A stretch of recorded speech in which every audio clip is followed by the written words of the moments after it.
Rebecca was celebrating her 34th birthday with her husband at Meridian Restaurant when a server discreetly slipped a folded note onto her table. "Don't drink that." She froze. She decided to swap her wine glass with David's. And what happened just 5 minutes later changed everything.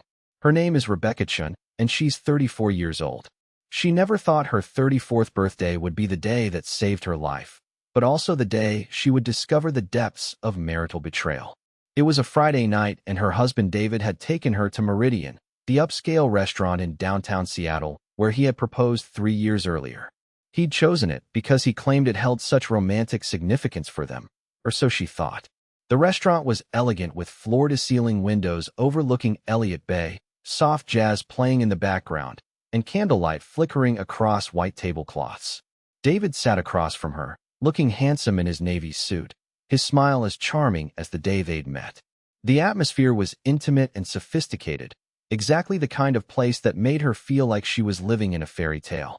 David had ordered a bottle of Oregon Pinot Noir for a toast, and she felt genuinely happy to be celebrating another year of life with the man she loved. "Darling, you look absolutely radiant tonight," David said, pouring wine into their glasses with practiced precision. His eyes sparkled with what she interpreted as affection, and for a moment she felt like the luckiest woman in the world. They'd ordered their favorite dishes from the menu they'd memorized over years of coming here for special occasions. She chose the pan-seared salmon with truffle risotto, her go-to whenever they dined at Meridian. David decided on the braised short rib, claiming he was in the mood for something substantial after a long week selling pharmaceuticals to medical practices across the Pacific Northwest.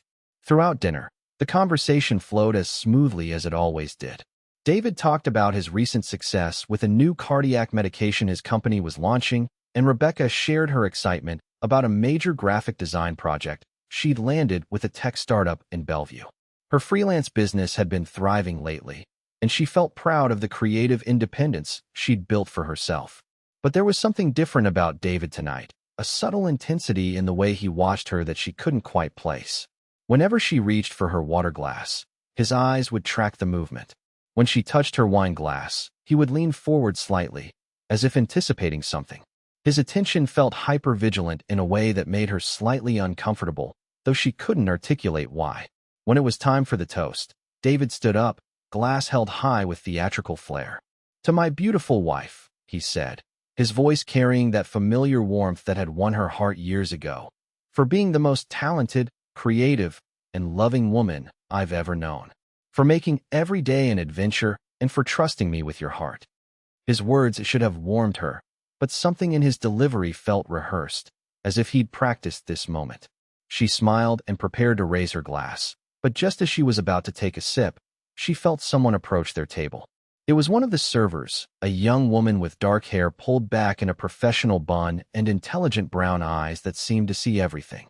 She leaned in subtly, as if to refill their water glasses, and slid a small folded piece of paper next to Rebecca's plate. The move was so seamless that David, who had turned to signal another server about dessert, didn't notice. The server, Maya Rodriguez, gave her an intense, almost urgent look before quickly walking away to another section of the restaurant. Rebecca's heart started pounding. With trembling hands, she unfolded the paper beneath the table, keeping it hidden from David's view. The words were written in clear, urgent script. "Don't drink that. Your life is in danger. Trust me." The world seemed to stop. The gentle jazz music faded into background noise. The murmur of other diners became distant, and she felt like she was watching the scene unfold from outside her own body. Her first instinct was to assume it was some kind of terrible mistake or prank, but the look in the server's eyes had conveyed a seriousness that couldn't be dismissed. She looked at her wine glass, which moments earlier she had been eager to taste in celebration. Now it looked sinister, potentially lethal. She managed to keep her expression neutral while her mind raced with possibilities and fear. David continued talking about his plans for them to take a weekend trip to Victoria next month, seemingly oblivious to the drama unfolding right in front of him. "Excuse me," she said, hoping her voice sounded natural despite the terror coursing through her veins. "I need to step away for just a moment." She stood up on unsteady legs, slipping the paper into her clutch purse. As she walked toward the restroom, her mind was a whirlwind of questions and fear. In the privacy of the marble-appointed restroom, she reread the note, hoping the words might somehow change or that she'd misunderstood. The handwriting was feminine, hurried but legible. There was no signature or further explanation, just that direct, terrifying warning that someone believed her life was in immediate danger. When she returned to the table, she tried to act normally, but inside she was terrified and confused. David seemed completely relaxed, talking animatedly about his colleague Jennifer Walsh and how impressed his boss had been with their recent sales figures. But now she was watching him with new eyes, looking for any sign that might explain the server's warning. That was when she noticed something she'd missed before. David's positioning at the table gave him a clear view of her wine glass and blocked her sight line to most of the other diners. When she had been distracted by his elaborate birthday speech earlier, he could have easily tampered with her drink without anyone else noticing. The realization hit her like a physical blow. When David turned to flag down their server for the dessert menu, she seized the moment of distraction. With one quick, casual movement, she switched her wine glass with his. The liquid was identical, the same Oregon Pinot they'd been drinking throughout the evening. Finally, she said, raising the glass that was now hers, trying to sound celebratory despite her racing heart. A proper toast to this beautiful evening. David smiled broadly and raised his glass, the one that had originally been hers, seemingly unaware of the switch that had just occurred. They drank at the same time. The wine tasted exactly as it always did, but Rebecca could barely focus on the flavor. She was watching David intently, searching for any sign that something was wrong, any indication that the server's warning had been justified. At first, nothing happened. They continued their conversation about the upcoming holiday season and Rebecca's plans to visit her grandmother in Portland. David seemed perfectly normal, discussing his work schedule and suggesting they book a romantic getaway for New Year's Eve. But then, exactly 5 minutes after the toast, she noticed the first sign. David pressed a hand to his chest, a look of mild confusion crossing his features. "That's odd," he muttered. "I feel a little strange." Rebecca immediately feigned concern while watching him carefully for any changes. He shook his head, saying he probably just needed some water, but then his face began to pale visibly. His breathing became slightly irregular, and she could see a thin sheen of perspiration forming on his forehead despite the restaurant's comfortable temperature. "David, are you feeling all right?" she asked, her voice carrying just the right note of wifely concern while her mind raced with the horrifying implications of what was happening. Within another few minutes, David's condition deteriorated rapidly. His hands started trembling uncontrollably, not the slight nervousness she'd sometimes noticed when he was stressed at work, but genuine physical tremors. His breathing became labored, and his skin took on a grayish pallor that frightened her even as she began to understand its significance. "I really don't feel well," he whispered, and she saw beads of sweat forming across his entire face. When he tried to stand, his legs buckled beneath him and he collapsed back into his chair, his eyes wide with panic and confusion. "Call 911. Rebecca yelled to the restaurant staff, though her voice carried an eerie calm considering the gravity of the situation. The elegant atmosphere of Meridian was shattered as other diners realized something serious was happening at their table. Maya Rodriguez appeared at their side immediately, as if she'd been watching and waiting for this exact moment. While they waited for the paramedics, Rebecca's mind kept returning to the words on the note. "Your life is in danger." And now she knew with blood-chilling certainty that the person who had been in danger was indeed her, and that her own husband had been the one planning to harm her. The ambulance ride to Swedish Medical Center was a nightmare of sirens and flashing lights. David had lost consciousness, and the paramedics were working frantically to stabilize his vital signs.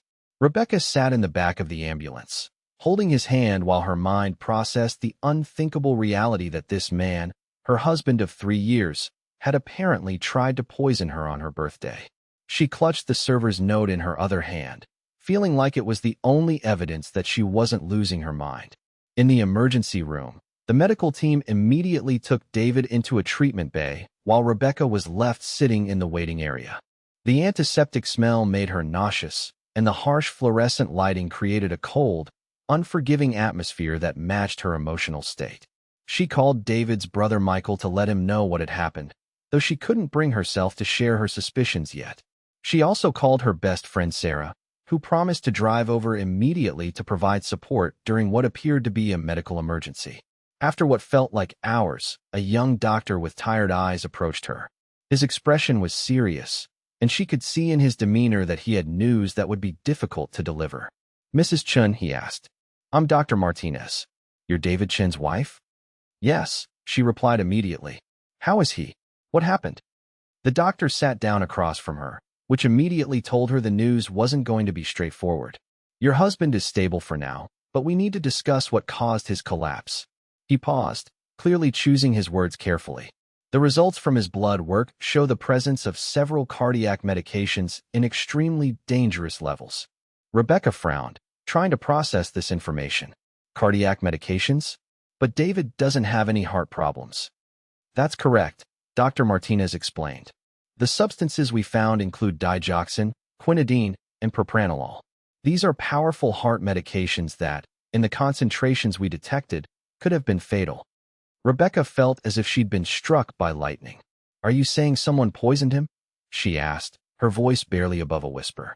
"I can't make that determination definitively," the doctor replied carefully. "But I can tell you that this combination of medications did not enter his system accidentally. The levels are far too high and the combination too specific. We're required to contact law enforcement to investigate." Rebecca's mind was spinning as she tried to understand what had happened. David was the one who had access to these medications through his work in pharmaceutical sales. David was the one who had been acting strangely all evening. And according to the server's note, David had been the one planning to poison someone. "Doctor," she said slowly, "is it possible for someone to dissolve these medications in wine?" "Absolutely," he replied. "These particular drugs can be dissolved in alcohol, and in fact, alcohol can intensify their toxic effects significantly." That was the confirmation she needed, though it filled her with horror rather than relief. She pulled the note from her purse with shaking hands and showed it to Dr. Martinez. His eyes widened as he read the words. When she explained about the server's warning and her decision to switch glasses, Dr. Martinez's expression grew even more grave. "Mrs. Chun, if what you're telling me is accurate, then someone attempted to poison you tonight, and that person was most likely your husband." The words hung in the air like an accusation that changed everything she thought she knew about her life and her marriage. Dr. Martinez immediately reported Rebecca's account to the police, and within an hour, Detective Sarah Kim arrived at the hospital. She was a middle-aged Korean-American woman with intelligent eyes and a no-nonsense demeanor that immediately put Rebecca at ease. "Mrs. Chun," she said, settling into the chair beside her, "I need you to tell me everything that happened tonight, starting from the beginning." Rebecca recounted the entire evening in detail, from David's choice of restaurant to his positioning at the table, from Maya's warning note to her split-second decision to switch their wine glasses. Detective Kim took meticulous notes and asked clarifying questions that revealed her experience with similar cases. "Mrs. Chun," she said when Rebecca finished her account, "have you noticed any changes in your health over the past several months? Any unusual symptoms or episodes of illness?" The question hit Rebecca like a revelation. Now that she thought about it, there had been changes. "Actually, yes," she said slowly. "I've been having episodes of dizziness and fatigue that I couldn't explain. Sometimes I felt confused or disoriented, especially after David and I would have dinner together at home. I saw my doctor about it, but all my tests came back normal." Detective Kim nodded grimly. "That's consistent with what we often see in cases of gradual poisoning. The perpetrator administers small doses over time to avoid detection while slowly building up to a lethal amount." "You think David has been poisoning me for months?" Rebecca asked, though part of her already knew the answer. "I think that's very likely," Detective Kim replied. "We're going to need to search your home for evidence, and I'd like you to think carefully about any changes in David's behavior over the past year. Has he been asking you to update your will or life insurance? Has he been trying to gain control over your finances?" Rebecca's blood ran cold as she considered the detective's questions. "Actually, yes to both," she admitted. "About 6 months ago, David started suggesting I should add him as a beneficiary to my retirement accounts and investment portfolio. He said it was just good financial planning for married couples. And just last month, he encouraged me to take out a larger life insurance policy, claiming it would protect both of us if something happened." Detective Kim's expression grew even more serious. Mrs. Chun, I'm going to be direct with you. What you're describing is a classic pattern of spousal abuse designed to end in murder for financial gain. The fact that you inherited money from your grandmother and have valuable intellectual property from your design work makes you a particularly attractive target. The words were like physical blows, each one shattering another piece of the life Rebecca thought she'd been living. When Detective Kim left to begin processing the crime scene at their Capitol Hill apartment, Rebecca sat alone in the hospital waiting room, trying to process the magnitude of what she'd learned. Her husband of 3 years, the man she'd trusted with her heart and her life, had been systematically poisoning her with the intention of killing her. The episodes of confusion and illness she'd experienced weren't signs of overwork or stress. They were evidence of an ongoing attempt on her life. Maya Rodriguez found her there an hour later. She was still wearing her server's uniform, though her shift had ended hours ago. "Mrs. Chun," she said softly, "I hope you don't mind, but I wanted to check on you and make sure you were okay." Rebecca looked up at this young woman who had saved her life, seeing her clearly for the first time. She was probably in her early 20s with kind eyes and an earnest expression that spoke of someone who had witnessed too much pain for her age. "You saved my life," Rebecca said simply. "I don't even know how to begin thanking you." Maya sat down beside her, her hands clasped tightly in her lap. "You don't need to thank me. I just couldn't stand by and watch it happen again." "Again?" Rebecca asked, sensing there was more to Maya's story. Maya's eyes filled with tears. 5 years ago, I lost my older sister Elena to an abusive relationship. She died in what the police called a domestic violence incident, but for months before her death, she'd been getting sicker and sicker. Her boyfriend convinced everyone, including Elena, that she was just depressed and anxious. But I knew something else was wrong. Maya paused, struggling with the painful memory. Elena would call me sometimes, confused and scared, saying she felt like she was losing her mind. Her boyfriend was always there, always so concerned and caring, taking her to doctor's appointments and managing her medications. Everyone thought he was wonderful for standing by her during her mental health crisis. Maya's voice broke slightly. "But I studied psychology in college, and I recognized the signs of psychological abuse. I tried to tell Elena, tried to get her to leave him, but she was so isolated and confused that she couldn't see what was happening to her." Rebecca felt a chill of recognition. "What happened to her?" she asked, though she dreaded the answer. "One night, Elena called me from their apartment, terrified and barely coherent. She said her boyfriend had given her some pills for her anxiety, but they made her feel worse. By the time I got there, the paramedics were already loading her into an ambulance. She died on the way to the hospital from what they said was an accidental overdose of psychiatric medications." Maya wiped her eyes with the back of her hand. "After Elena died, I started researching domestic abuse and learned about cases where abusers use gradual poisoning to control and eventually kill their victims. I've been hypervigilant ever since, looking for signs that someone else might be in danger. When I saw your husband add something to your wine glass while you were distracted, I knew I had to act." Rebecca reached out and took Maya's hand. "You saw him put something in my drink." "Yes," Maya confirmed. "While you were looking at the dessert menu he showed you, he quickly dropped something into your wine. It was so smooth and practiced that I could tell he'd done it before. That's when I knew for certain that you were in immediate danger." The next morning, Rebecca woke up in her friend Sarah's guest bedroom, disoriented and emotionally exhausted. The events of the previous night felt like a nightmare, but the continued presence of Detective Kim's business card on the nightstand confirmed that everything had been terrifyingly real. David was still in the hospital under police guard, and their shared apartment was sealed off as a crime scene while investigators searched for evidence. Detective Kim called that afternoon with updates that made Rebecca's situation even more horrifying. "Mrs. Chun, our search of your apartment revealed a significant cache of cardiac medications hidden in your husband's home office, along with internet search histories detailing the effects of various drug combinations and methods for dissolving pills in food and beverages." Rebecca sat down heavily, her legs unable to support her as she processed this information. "There's more," Detective Kim continued. "We've been investigating David's background and found some troubling patterns. His previous girlfriend, Sarah Kim, no relation to me, died in a car accident 18 months ago, but medical records show she'd been experiencing unexplained health problems for months before her death. And his ex-wife from a brief first marriage in California experienced a series of mysterious health crises during their divorce proceedings. Rebecca felt sick to her stomach. "How many people do you think he's hurt?" she asked. "We're still investigating, but the pattern suggests this isn't the first time David has used gradual poisoning as a method of control or elimination. We're also looking into his relationship with a colleague named Jennifer Walsh." The name hit Rebecca like a slap. Jennifer Walsh. She works in his sales region. David mentions her frequently, says she's one of his top-performing colleagues.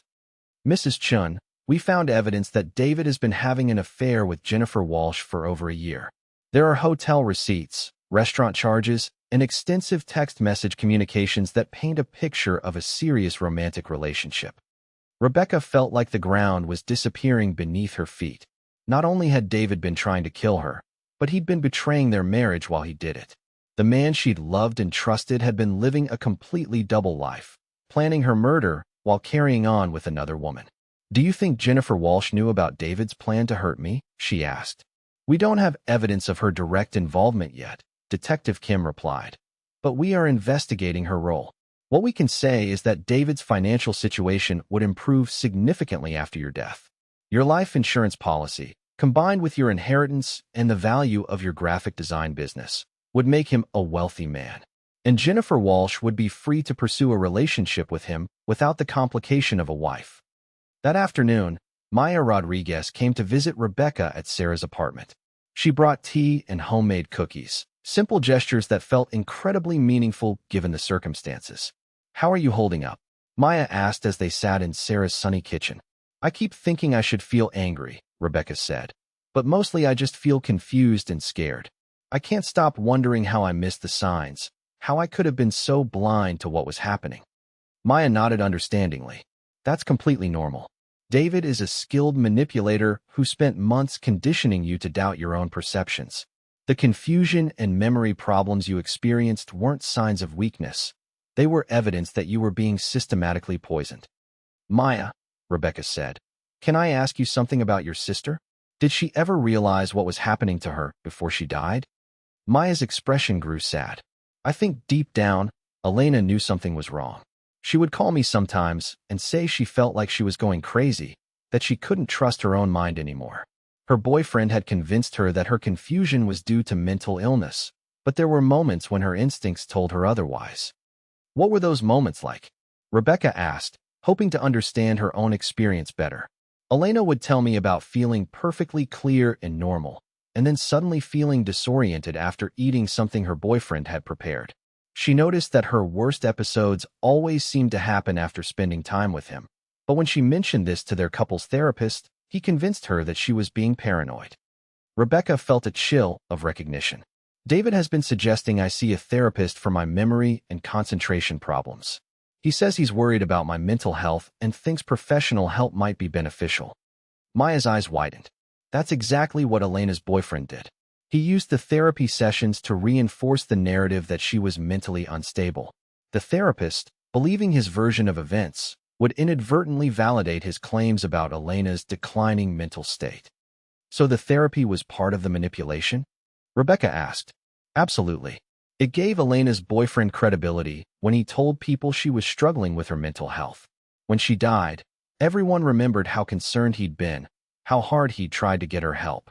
It made him look like a devoted partner rather than a murderer." 3 days later, Rebecca met with Detective Kim at the police station to give her formal statement. The building was stark and institutional, but she felt safer there than she had anywhere since that night at Meridian. "Mrs. Chun," Detective Kim said as they sat in a small interview room, "David has agreed to speak with us, and his version of events is quite different from yours." "What is he saying?" Rebecca asked, though she dreaded the answer. "He's claiming that you've been suffering from increasing mental health problems and that you must have put the medications in his wine yourself during some kind of psychotic episode. He says he's been trying to get you help for months, but you've been resistant to treatment." Rebecca felt like she'd been punched in the stomach. Even now, even after being caught, David was trying to manipulate the situation to make her appear unstable.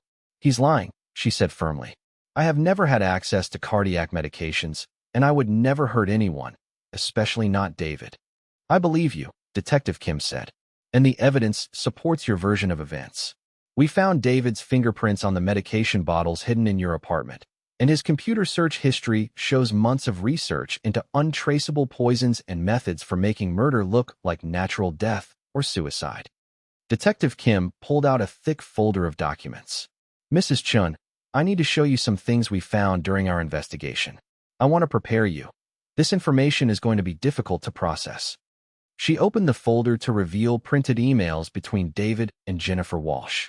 These communications show that David has been planning your death for at least 8 months. He discusses various methods and timelines with Jennifer, and she appears to be a willing participant in the planning. Rebecca read the emails with growing horror. David and Jennifer discussed her inheritance money, the value of her graphic design client list, and the best ways to make her death appear natural. They talked about her like she was an obstacle to be removed rather than a human being with feelings and dreams. They were planning to be together after I died, Rebecca said, her voice barely above a whisper. Yes, Detective Kim confirmed. And according to these emails, they were planning to claim that your death was due to suicide brought on by your supposed mental health problems. David had been building a paper trail of your declining mental state with your family doctor and even considered having you involuntarily committed to a psychiatric facility. The cruelty of it was breathtaking. David hadn't just been planning to kill her. He'd been planning to destroy her reputation and relationships in the process. Detective Kim, Rebecca said, I need to know something. When David was poisoning me gradually, could it have killed me even if I hadn't drunk that wine on my birthday? Absolutely, she replied grimly. The levels of cardiac medications we found in your system during your blood work show that David was steadily increasing the dosages. Based on our consultation with toxicologists, you probably would have died within another month or 2 from apparent heart failure. The wine that night was meant to be the final, lethal dose. Rebecca spent the next week staying with her friend Sarah while trying to process the magnitude of David's betrayal. The media had picked up the story, and she found herself reluctantly thrust into the spotlight as the woman who had survived an elaborate murder plot. Reporters called constantly, and she had to change her phone number twice to escape the attention. Maya Rodriguez became a constant source of support during this difficult time. As a psychology student, she understood the complex emotional aftermath of surviving domestic abuse, and her own experience with losing her sister made her uniquely qualified to help Rebecca navigate her feelings of guilt and confusion. The hardest part, Rebecca told Maya during one of their daily walks around Green Lake, is accepting that I didn't know my own husband at all. I lived with him for 3 years, shared a bed with him, planned a future with him, and he was a complete stranger. That's what skilled manipulators do, Maya replied. They become exactly what you need them to be while hiding their true nature. David studied you, learned what made you happy and secure, and then performed that version of himself while secretly planning your destruction. Maya paused to watch the ducks on the lake before continuing. Elena used to say the same thing about her boyfriend. She said it was like she'd been married to an actor who was playing a role, and she never got to meet the real person underneath. How do you ever trust anyone again after something like this? Rebecca asked. I don't know if I'll ever be able to have a normal relationship, knowing how completely I was deceived. Maya considered this question carefully. I think the key is learning to trust yourself again first. David spent months making you doubt your own perceptions and instincts. Rebuilding that internal compass is the first step toward being able to evaluate other people accurately. 2 weeks after David's arrest, Rebecca returned to work on a limited basis, taking on smaller design projects that she could complete from Sarah's apartment. Her clients had been incredibly supportive, and several had even increased their budgets for upcoming projects as a way of helping her through the crisis. The creative work felt therapeutic, giving her something constructive to focus on while she processed the trauma of recent events. Detective Kim called with updates on the investigation as it progressed. Mrs. Chun, we've made some significant developments in David's case. Jennifer Walsh has been arrested as an accessory to attempted murder. When confronted with the email evidence, she admitted to helping David plan your death and providing him with additional medications from her own pharmaceutical sales territory. Rebecca felt a complex mix of relief and sadness. Relief that justice was being served, but sadness that so many people had been willing to participate in her destruction. What will happen to them now, she asked. David is facing charges of attempted murder, domestic violence, fraud, and conspiracy. With the evidence we have, he's looking at life in prison without the possibility of parole. Jennifer Walsh will likely receive a sentence of 20 to 30 years for her role as an accessory. Have they expressed any remorse for what they did? Rebecca asked, though she wasn't sure she wanted to know the answer. Detective Kim was quiet for a moment. Mrs. Chun, I think you should know that David is still maintaining his innocence. In his interviews, he continues to claim that you were mentally unstable and that the whole situation is a misunderstanding. He shows no recognition of the harm he caused or the trauma he inflicted. The lack of remorse was somehow more painful than the original betrayal. It meant that David truly saw her as an object rather than a person, someone whose life had value only in relation to what she could provide him. Detective Kim, Rebecca said, I need to ask you something. Do you think David ever loved me at all, or was our entire relationship just a setup for this murder plot? It was a question that had been haunting her since the night at Meridian. Detective Kim sighed deeply before answering. Based on what we've learned about David's history and his communications with Jennifer Walsh, I believe he targeted you specifically because of your financial assets and your isolated social situation. The fact that you're a freelancer who works from home made you an ideal victim. Fewer people would notice changes in your behavior or health. The words were devastating, but also oddly liberating. It meant that Rebecca hadn't failed as a wife or as a person. She had simply been unlucky enough to attract the attention of a predator who saw her as an opportunity rather than a partner. Mrs. Chun, Detective Kim continued, I want you to know that none of this was your fault. David is a sophisticated criminal who has likely been perfecting these techniques for years. You couldn't have known what he was planning because he specifically chose someone who would trust him completely. As the weeks passed, Rebecca began the long process of rebuilding her life. She moved out of Sarah's apartment and into a small but charming house in the Fremont neighborhood, far enough from her old life with David to feel safe, but close enough to the city center to maintain her business connections. The house had a garden where she could grow herbs and vegetables, something she'd always wanted to do but hadn't been able to convince David to prioritize. Maya Rodriguez continued to be a crucial source of support and friendship. They met regularly for coffee or walks, and Maya's insights into the psychology of abuse helped Rebecca understand her experience in a broader context. Rebecca, Maya said during one of their conversations, I've been thinking about starting a support group for people who've survived domestic abuse involving gradual poisoning. Would you be interested in helping me organize something like that? The idea intrigued Rebecca. Do you think there are enough people with that specific experience to form a group? She asked. I think there are more than we realize, Maya replied.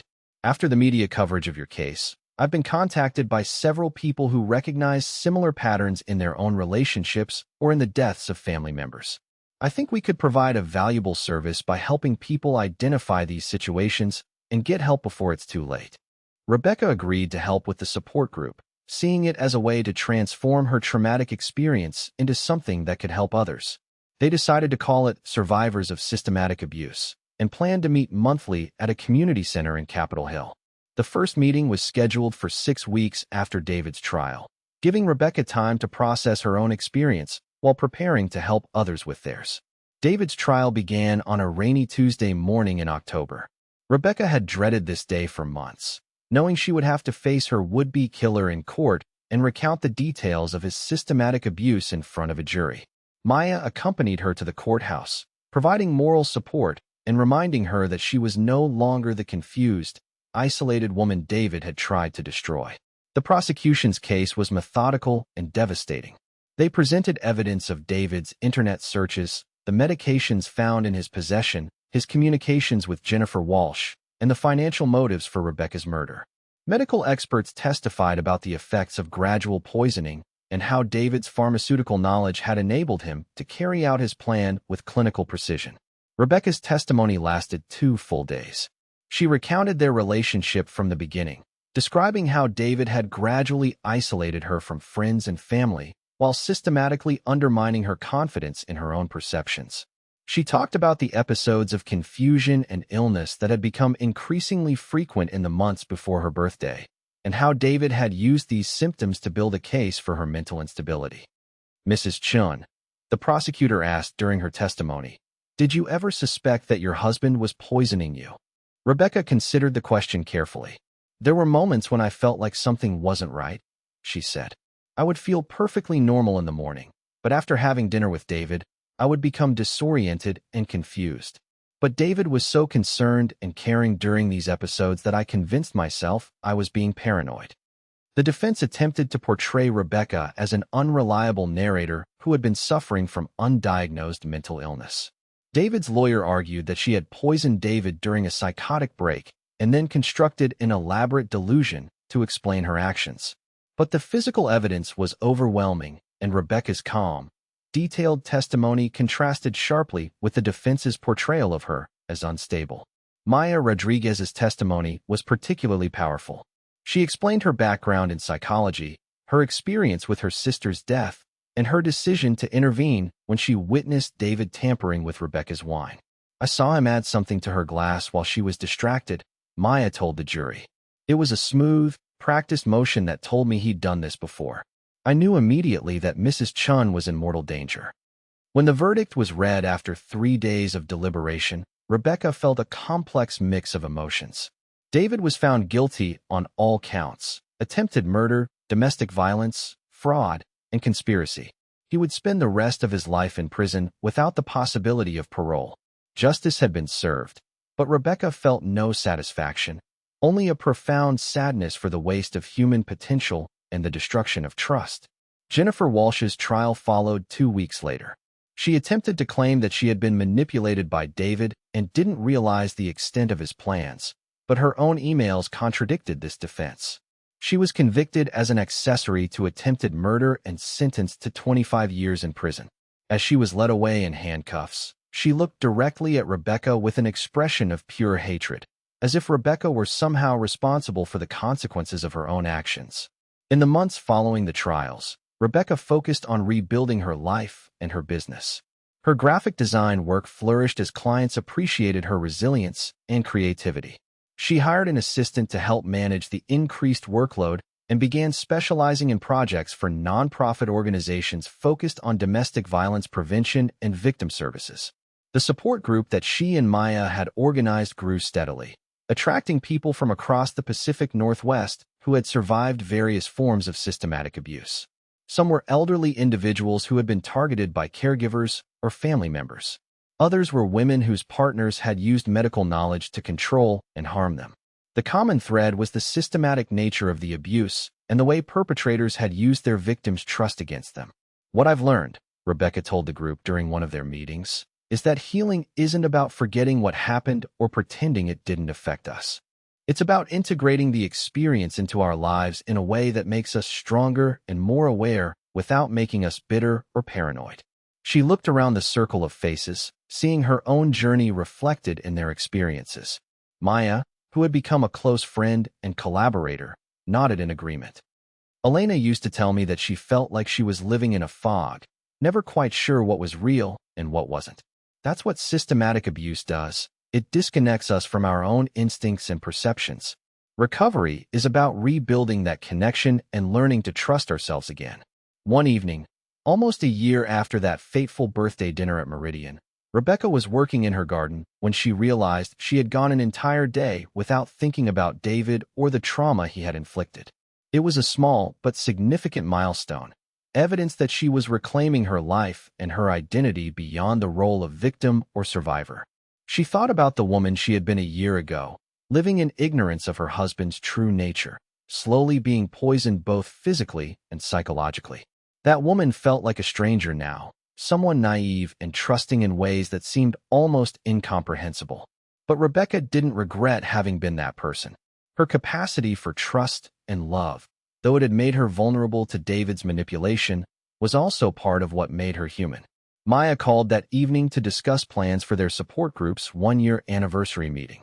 They were planning a special session focused on post-traumatic growth and the ways that surviving severe trauma could lead to positive changes in perspective and priorities. Rebecca, Maya said, I've been thinking about something. Do you ever wonder how many people David might have hurt if you hadn't switched those wine glasses that night? It was a sobering thought. Rebecca realized that her survival had likely prevented David from continuing his pattern of targeting vulnerable women for financial gain. I think about that sometimes, she admitted. And it makes me grateful for your intervention and for my own decision to trust my instincts, even when I didn't fully understand what was happening. Elena used to say that she felt like she was disappearing piece by piece. Maya continued. I see that same process in reverse with you. You're becoming more yourself than you ever were during your marriage. It's like David's attempts to diminish you actually revealed your strength. Rebecca considered this observation and realized it was true. The process of surviving David's abuse and rebuilding her life had taught her things about herself that she might never have discovered otherwise. As she prepared for bed that night, Rebecca reflected on the strange journey that had brought her to this point. She had lost her marriage, her sense of safety, and her naive faith in human goodness. But she had gained something more valuable, an unshakable knowledge of her own resilience and the deep satisfaction of using her experience to help others avoid similar dangers. Tomorrow she would wake up in her own house, eat food she had prepared herself, and spend her day doing work that brought her joy and fulfillment. She would meet with Maya to plan their next support group session, and she would continue the slow but steady process of building a life that was entirely her own. David had tried to steal everything from her, her health, her sanity, her money, and ultimately her life. But in the end, he had given her something he never intended, the absolute certainty that she was stronger than any force that tried to destroy her. The woman who had celebrated her 34th birthday at Meridian Restaurant seemed like a character from someone else's story now. But Rebecca honored that woman's memory by living fully and fearlessly, by trusting her instincts, and by never again allowing anyone to make her doubt her own worth or perception of reality. She was Rebecca Chun, and she was alive, and every day she continued to exist was a victory over those who had tried to silence her forever.